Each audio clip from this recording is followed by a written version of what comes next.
Hello and welcome to Claret Brew. I'm your host Dan Rolinson, joined by John Townley and Matt Kendrick. And today I thought, because we all happen to be going to Spurs this weekend, which we'll talk about on the channel later in the week, we were speaking about this privately about the flashy new stadium that we'll all be visiting, and that kind of brings back the Villa Park debate that we do every so often. We'll get questions asked in the Olof mailbag about, is it time for Villa to move away from Villa Park, and is that the cure to our financial problems, and so on. We actually did an episode called The Debate back in February 2024, where, John, you were anti-leaving Villa Park, and I was pro-leaving Villa Park, but only for the sake of devil's advocate to make a podcast, kind of spouting an opinion I didn't really believe in. But that was almost 2 years ago, so things do change. I think the mood amongst the fan base changes as well. So we wanted to kind of bring back the Villa Park debate this week in the lead up to us going to a flashy new stadium at the weekend. We've been, or you've, John, been to the Hill Dicko a few weeks ago, so it feels a bit more topical now than it maybe ever has done. How are we both, gents, by the way? It's early in the week. You okay, Matt? Yeah, let's just leave Villa Park, find somewhere new, crack on. Yeah, I'm done. Yeah, I'm all right. Are you guys okay? You had a good weekend? Good. Yeah, decent. Yeah, not too bad. I'm dog sitting, which is why, for those watching, I'm not in my usual space. I'm downstairs and he's down there asleep, thank God. So, yeah, all good. John, let's start with the Everton Stadium quickly, because that's one that you've been to recently as a new stadium, obviously. Mm-hmm. Did that have any impact or any bearing on... Actually, this would be quite nice if Villa had a nice flashy stadium. Partially, in terms of, I actually think Everton have done it very well. It's kind of in a part of Liverpool, which I don't know if that resembles Everton, but it looked cool. And there was kind of, they kind of retained the history of the area on the docks and kind of a waterside stadium. And I looked at that and thought, okay, I can see why Everton have done this, because Goodison Park, the last time that I visited two years in a row in the last 2 years, and it's not like Villa Park in terms of, I don't know, it looked like, I always say this, it kind of looked like it was going to fall down at some point in the nicest possible way. So they needed that, certainly more than Villa did or do. But obviously they have huge kind of scope now for revenue, for sponsorship, all those different things. Like Everton, just by the stadium and by the fact that they've stayed in the Premier League, they are on an upward trajectory, I think. Some of the players they've obviously brought in as well, they are on the right path. None of this is related to Villa, by the way, but I'm just saying that building a stadium, and if you've got the fan base to do it as well and fill it, then I think, especially for a club like Everton, a club like Villa, a club like Newcastle, whoever it may be, I do think it can only be a good thing if you do it right. And that's kind of one point that I'll make today, that you have to do it right. And it's not a given, that building a new stadium will just work, because we've seen so many times down the years that it hasn't as well. I will just kind of name my colours to the mast early on and say that I don't want to leave Villa Park. But I think this conversation is more because the last time we really spoke about it was about 2 years ago. And a lot has happened since then. So Everton's new stadium, Blues are obviously building a new stadium, different things related to Villa. I think a lot of people, or more people, are probably more people are now leaning towards leaving, shall I say, maybe building a new stadium. But I still think the vast majority is to stay at Villa Park, I think. Yeah, the climate definitely changes. And I know for a fact we've spoken about this on different Q&As and stuff, but to do a whole episode about it like this, we haven't done, like you say, since February 2024. Matt, do you want to just kind of nail your colours to the mast as well? If I almost do this as a presidential debate and you've got 60 seconds, what's your thoughts on this whole thing? Yeah, I don't want to. I'm fairly consistent, old man traditionalist, wear that hat all the time. I don't want to leave Villa Park. I actually think it's a massive gamble, risk losing all that tradition in the hunt for greater revenue, where we know that works, but it only works if you're in a position where you're filling it every week. And we've seen already with Villa's, should we say, sticky start to the season. And I know we're in Europa League rather than Champions League, but we're already seeing empty seats. In the current stadium. We haven't had a terrible start to the season. We've had a challenging start to the season.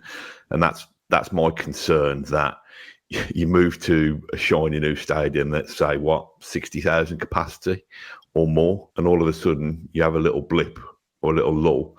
And not only have you got a stadium that doesn't contain all those memories, all that history and all that tradition, but you've got lots and lots of empty seats as well. I know that's a very negative, glass half empty way of looking at it, but that's my concern. I think it's a really kind of catch-22 situation, because you need the revenue, the extra revenue that greater capacity could bring to give you more ability to compete year on year on year. And we know that we found it difficult. I don't know, gate crash the elite consistently because the financial rules are against us. If you don't do it, I've got this real horrible view of a new stadium that is nowhere near the current one, that becomes a bit of a white elephant. I think the kind of easy answer to that would be some people saying, oh, well, ticket prices would be cheaper, so therefore there'd be more bums on seats. I'm with that as well. I'm not totally sure. I think if you move into a new shiny stadium, I was looking at Everton donuts for £6. Like, this doesn't just mean that everything becomes cheaper.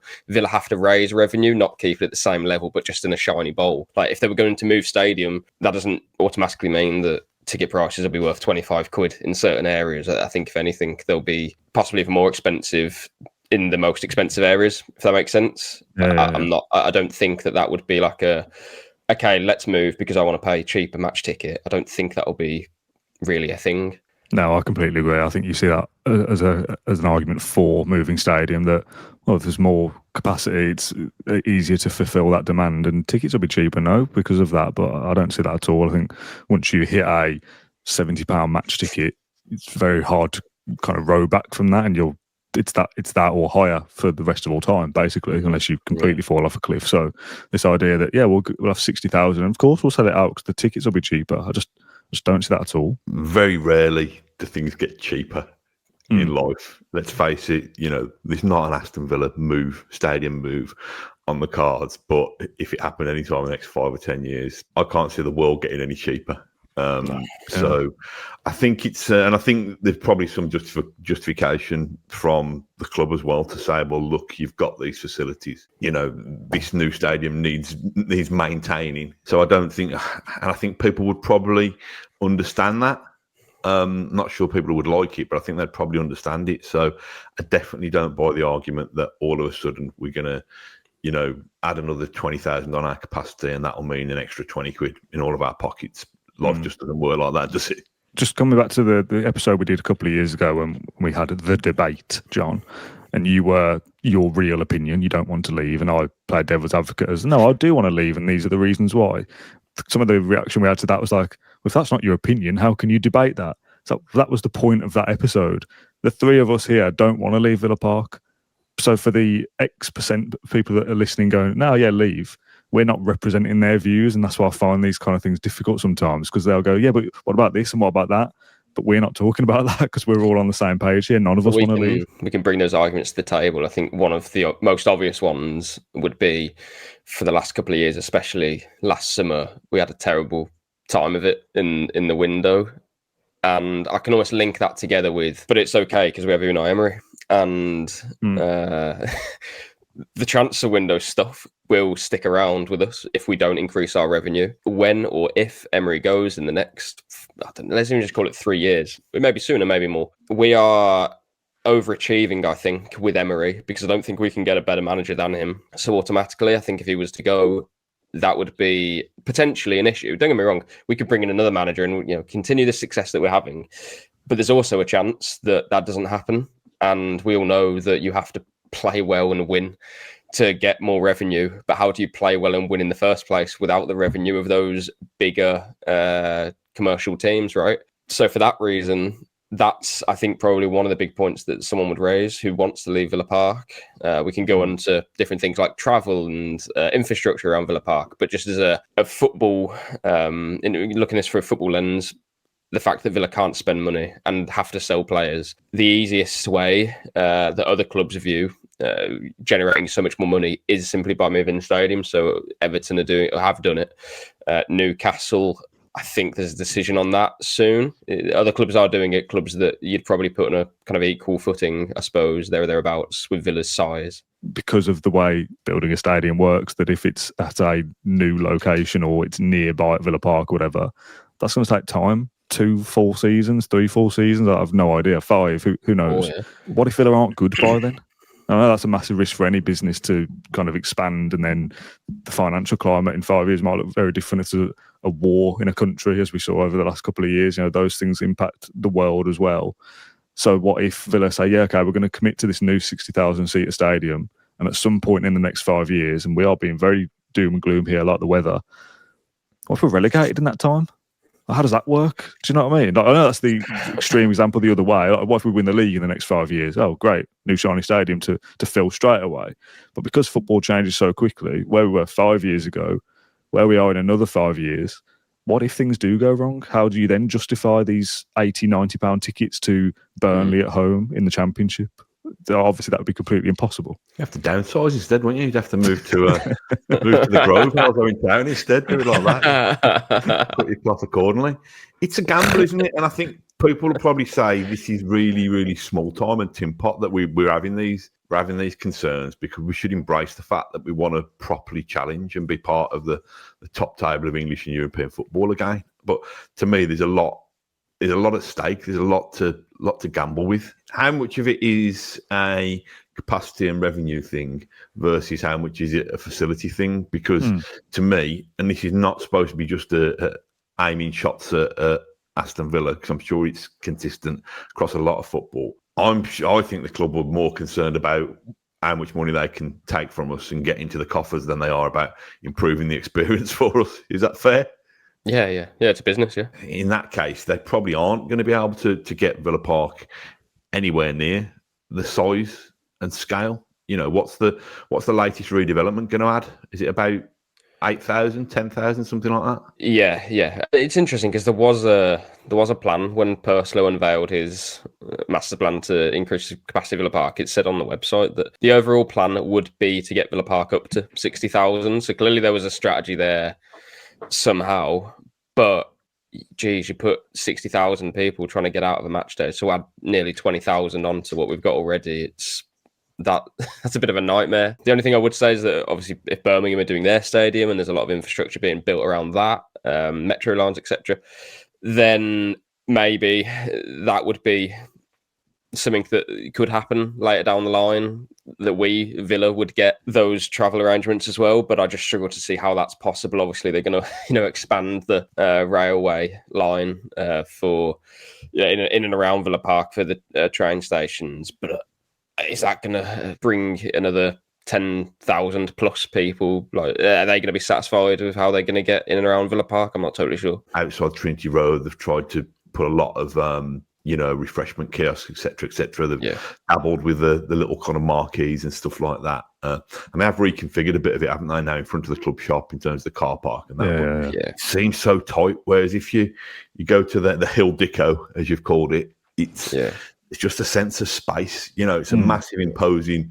building or structure as you approach it, but also you feel like you can stroll. I mean, it's tighter if you walk around the back of the ground, or I think that's actually the front of the ground where the river side of it Waterfront, is. Yeah. It just feels vast and spacious, but they've still got plenty, like say refreshment kiosks and stuff like that. So it's that if you're moving large crowds around, I think Villa becomes a little bit of a bottleneck. He said that, you go to the back of the Holt End and it feels a lot more spacious that side of the ground to me, not that I'm around there very often. You don't get that sense of space, do you, if you convert what you've already got? I suppose Aston is very tight and cramped, and I don't know. I mean, what's the alternative, John? If Villa are to build a new stadium, is it you knock down Villa Park where it is, Villa play elsewhere for a couple of seasons, which is a whole headache in itself, and they rebuild on those grounds, which still has the same problems of Aston and Whitton and these bottlenecks of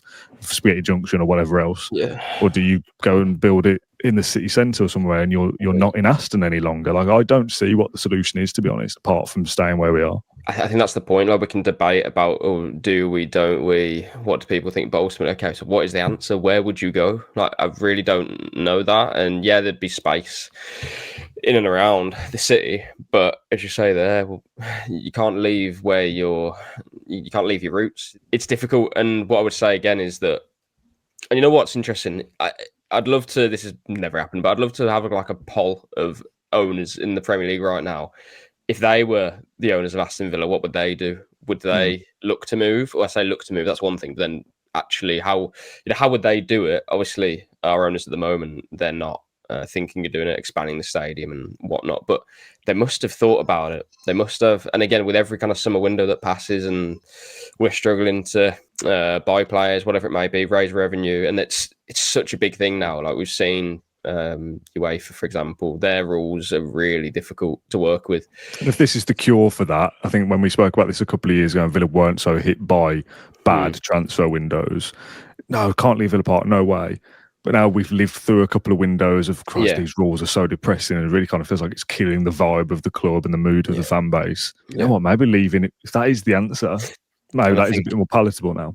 I think it'll be a whole lot worse if, and I don't know, but if, for example, Everton were able to be much more flexible than us, if, I don't know, maybe Newcastle, other teams that we're competing with, right, if they're more flexible, that would then really, I think, grind fans, and then it would push even more into the leave section. Maybe that's only 10% of the fan base, I don't know. Is the grass always greener on the other side, basically? And I don't see that myself. I think it'd be such a big risk. And again, there's not a plot of land next to Villa Park that all of a sudden would be, this would solve our infrastructure issues, this would solve this issue and that one. It's that for me doesn't exist. I think you'd have to change a lot about Aston Villa's modern identity, shall I say. You know, the history will always be there, but then at the same time, if you're knocking down Villa Park, a lot of those memories don't disappear.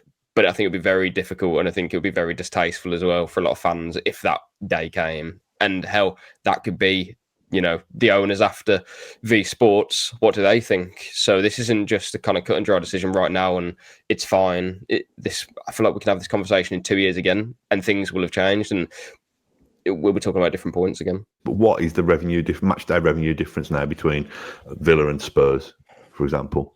Oh, it's light years. It's light years, yeah. Spurs, I think, is the best in the Premier League or one of the best in Europe now. I don't have the figures to hand. Villa's revenue obviously last for the Champions League year, shall I say. So this year should be about £100 million more than it was the previous year. So I think it was around 360, 370 that Chris Heck thought for this year. But then obviously that will drop again because no Champions League. But in terms of match day revenue, Villa are quite some way behind. Yeah, like it's a massive difference. You're looking at teams like Tottenham and some other clubs as well. The amount of money they bring in per fan, and this is horrible to talk about, is again drastically different to Villa's because per customer. Yeah, it's horrible to talk about. But us season ticket, I mean, I don't go as a season ticket holder anymore. But when I did, it was maybe I'd buy a burger outside, get a Smoky Joe's or whatever, and I'd maybe spend £6. But they don't. You know, big owners and maybe owners from other clubs, even more so, they don't want that. They want fan buys shirt, fan buys scarves, fan buys memorabilia, and that generates so much more money than us guys who just walk in and then walk out after the game because that only comes with Premier League finishing the top six, though, doesn't it? You know that those fans that spend more money and that tourist fans, if you want to call them that. They don't come to clubs that are halfway down the Premier League, do they? They come to the clubs that are going to be challenging to win things. So it's back to that thing that if you are going to be that club, you probably need. I mean, this is not trying to do down the achievements of our fine football club in the last couple of years. No. You probably need more than 1 year of Champions League football to almost pretend that you're part of that elite, don't you? Yeah. You have to establish yourself among those clubs. So you have the big six, and I've said it many times before, Villa view them and Newcastle as part of a great eight, and that would be what they're trying to establish. But then I'm looking at other clubs and thinking Everton, I don't think are a million miles away from where we are in the next coming years. I mean, right now, like there's different infrastructure in place, but they've got a lot going for them, I think, Everton right now. And I think they can make that jump. That adds another team. So then you're looking at 9 teams that think they're capable of being consistently European challengers. It's such a difficult game. And then all of a sudden in 10 years, again, we're looking at the stadium and thinking, is this dragging us back a little bit? I don't know. That's the kind of game that I think a lot of people will be discussing, including in the boardroom. But again, they've appeared to have made their mind up that they want to be staying. Okay, I'm going to read some of the mailbag comments then because I know we need to wrap up shortly. There's only a few. First one from Paul. Would you like to think that we could copy the Anfield model of extending Villa Park around the existing space? I'm not sure we have enough space around the ground. I mean, that's what we've touched on in terms of the area itself. I think is Villa Park's biggest problem. But the idea of doing what they're going to do with the North Stand and kind of build around the back of it and extend, and you only kind of lose a bit of atmosphere, a bit of capacity. for me, that is the kind of way forward. If you can keep that plot of land and all those memories and everything that we associate with Villa Park, but you can get it from 42, even to 50 or 55. Like for me, if you're going to sell it out, that's enough. If you're not going to sell it out, we'll all look around and go, got this flashy new stuff, but it's not even selling out. The demand isn't there. This kind of fantasy waiting list isn't there because, like you say, Matt, we're not a top 6 contender, potentially. Did you see that? Was it Salford at the weekend where they hired out a crane? Some fans just so they could have a drink during the match. Need to start doing that. Have your corporates really, really high up in the sky. That's probably the only way you can, but not with cranes, but that's probably the only way you can build, isn't it, to make it higher and higher? But obviously, to support that, I mean, I'm no builder, as you can tell. You're going to have to go deeper and deeper, aren't you, to support that? You almost need to prove the theory of this. I think if Villa can get this, this planned stage of development over the line, and they can get to 50k. Why would you build another 10 or try to build another 10 until you've proven over 5 years that you can fill the 50? So I think it does need to be done in instalments, really. Yeah, absolutely. A couple more comments. There's a couple of long ones, so bear with. This one's from Pete. Regarding a new stadium, amidst PSR and UEFA spending rules, building a new stadium with a large capacity, let's say 60k, is the only mechanism we can control to increase revenue streams. The capital cost of a new stadium won't be counted against us as spend. Capital investment is allowed. Our owners can afford it, so for me, it's a no-brainer. It's the only way we can increase our revenues. Advertisers will stick with the big 6 who attract the best commercial deals, so we can't make much ground there, and we can't guarantee Champions League involvement. So a larger stadium seems the only thing we have left as an option, which is guaranteed to be under our control. I agree to a point, but I still think it's, for want of a word that you didn't use, John, but could have, like the clientele of who fills that stadium. Are they going to spend £50 when they come to the ground or not? Is that a Villa thing? Is that a Brummy thing? Or is it a tourist fan that comes to see, they've come to just see Emi Martinez and they will get his shirt in the club shop and they'll buy a programme, they'll go to Titanic or whatever.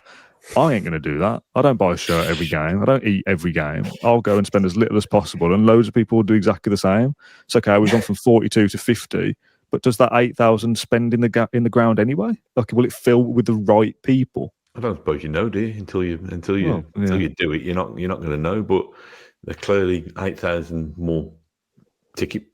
Even regardless. Is that really that?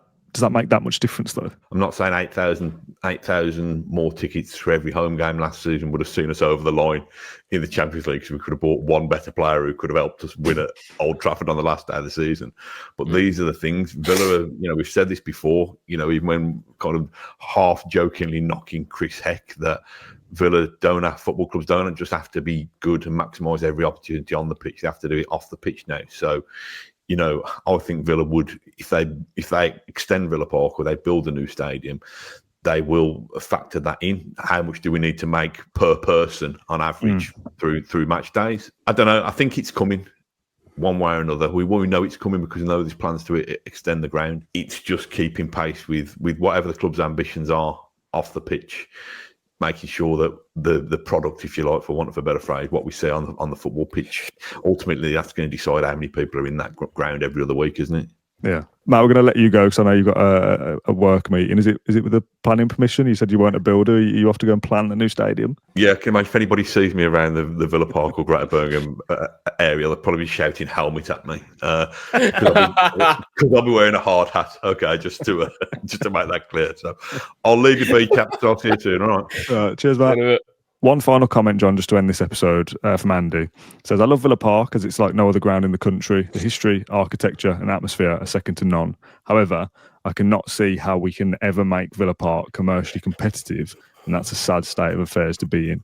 Making Villa Park 50,000 should be enough, as we've seen a few games lately not selling out at 40,000. The only way we can compete in the financial fair play is to move to a new stadium. I don't like the way that football has gone with commercial sponsorship and corporate seating sections, etc. But unfortunately, we have to accept those rules, and the only way that we can compete is sadly to move away from Villa Park. Now, I think, just to end, that will be, I think, for most people that are on the side of move stadium, I don't see many of that being with joy and, yeah, forget Villa Park, don't care. Let's just move on flippantly. I think it will come with almost a regret of, we shouldn't have to be doing this. A bit like selling an academy player is part of the rules. Like, you shouldn't, I'll let Jacob Ramsey go. I don't like it. moving to a new stadium is probably kind of the same. I don't want to do it, but I kind of get it in the current climate. Yeah, and what's most annoying is that these rules, that they don't look like they're going anywhere. I know profit and sustainability might change, but it's always going to be, they might go into kind of an SCR rule book, essentially trying to like mirror UEFA. But then I'm thinking, this protects, right, the biggest commercially driven clubs, and for that reason, I don't see why they would now all of a sudden become Villa's best friend and they would change to something else which would suit us. I just don't see that, because this protects the big six. It protects Real Madrid, Barcelona. None of those clubs need protecting necessarily, but you know what I mean? Clubs that make revenue, right? And that's a real shame. So I do agree with that comment there, but I'm not at that stage right now where I can commit to saying, yeah, you know what, we should leave Villa Park to buy this, to buy that. That's probably me being kind of sentimental, because I know that in 10 years' time, if we look back at these podcasts and think, you know what, we were kind of, I don't know, we were trying to hold on to something too much, and actually for the benefit of Aston Villa long term was to move stadium. I don't want to be in that position, but I can see it being a thing, genuinely. And that's what scares me. I'm scared that Aston Villa could become a club who, more than any other, shall I say, is being negatively impacted by these rules, because we don't make the revenues of those other clubs, but we have such a storied history and maybe even like a fantastic current period, right? This is probably Villa's best, or it is Villa's best era in the modern time. So, yeah, and, you know, since we last won a trophy, this is definitely, this is it, and we need to win a trophy again this season.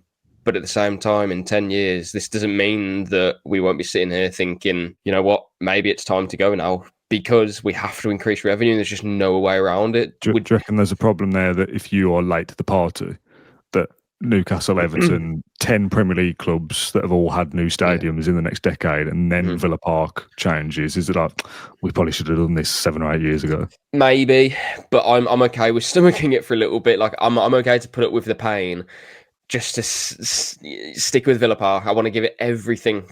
I think we all, not everyone, but I think a lot of us fans agree that giving Villa Park its best chance to serve us as a club moving forward, I think that's where I'm at with it. But in the last 2 years, I think where I have changed my, not opinion, but I've maybe been swayed a little bit, is that I am seeing other clubs put the building blocks in place. And as I said earlier, you've got the big six, Villa and Newcastle. And then I do categorise Everton in that, in terms of clubs that can make that jump. There's obviously other teams as well doing fantastic stuff. You know, you put in a Palace or whatever it may be, but I think that's more a short-term thing. They've got a fantastic squad and a brilliant manager. Are they going to stick around for 10 years? I don't know. Probably not. But Everton, I think, have the infrastructure to do so. Villa do, but not the revenue part, if that makes sense. Newcastle do as well. Like, there's a lot going on for those 9 teams, some more so than others. But that's already half of the Premier League, pretty much, like nearly. That's a lot. So Villa have to be really careful about their long-term plan, long-term vision. I do think we can do this at Villa Park, but a lot also needs to change, and I'm willing to give it the chance. I wouldn't think now or wake up tomorrow thinking, yeah, you know what, moving stadium would be, you know, the silver bullet. Let's crack on. And I'm not going to feel like that. It's going to be a lot more kind of, I'm going to need a lot of suffering basically on the pitch for me to change my mind about leaving Villa Park, put it that way. Yeah. Shall I show you the dog? Oh, Stanley. All right, John, thanks for joining me on this one, and thanks to Matt, obviously, who was with us for the bulk of the show. I had to run off to his planning permission meeting. Good chat. Obviously, we tried to be as balanced as we can, but we can't fake our opinion. That we can't sit and be like, oh yeah, leave it apart, just like that, because it's not genuinely what we think. But there will be people out there listening that's them, and they may feel that we've not represented their views very well. But we've tried to look at both sides of the debate. So that's what the mailbag's for. Get involved, with the mailbag. Get involved in the YouTube comment sections or the Spotify comments feed as well. If you want to have your say on anything we've discussed today, then please get in touch. We absolutely read everything that gets sent to us. We don't necessarily reply to everything, but we'll read them all, and sometimes we'll use those comments in future episodes as well, and kind of call back to, last week Pete said this or whatever. We'll be back on Thursday evening for the Fan Zone for Tottenham at the weekend, getting our preview show in there early doors. There was also a Q&A that went out earlier in the week as well, so if you missed that, go back and have a look at that as well. Okay, John, thanks for joining me. Thank you for watching, and we'll see you then. Bye.